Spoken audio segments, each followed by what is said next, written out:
किताबें पढ़ते हैं, किताबों को चबाते नहीं हैं, किताबों को खाते नहीं हैं, उसको अपने दिल में बिठाते नहीं हैं, अपने जहन में जगह बनाते नहीं हैं।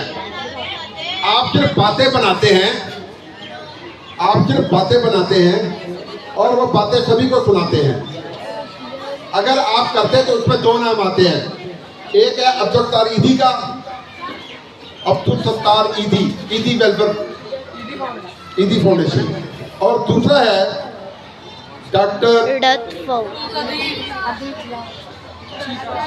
Doctor Martha Karina Ruth Pfau, doctor Martha Karina Ruth Pfau ji. इसने लेप्रेसी जो है, ये जो कोढ़ की बीमारी है, ये 1996 में उस वाहिद औरत की वजह से, वो बेसिकली जर्मन थी और पाकिस्तान में आ गई थी, उसकी वजह से हमारा मुल्क जो है जुकाम या कोढ़ की बीमारी से, अब बात लोग ना ये ना तो भी कोड़े होते हैं,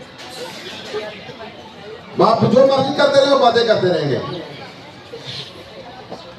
तो उसने ये पाकिस्तान को इससे आजाद किया था और उसकी एक ही ख्वाहिश थी कि मुझे पाकिस्तानी परचम में जो है ना वो लपेट के सुपुर्द खाक कर दिया जाए। तो ये दो नाम थे। अब हम अपने इनामात की तरफ आते हैं। ओके, अच्छा वो टीचर कहाँ चली गई जो इधर थी? आप बैठ गई हैं?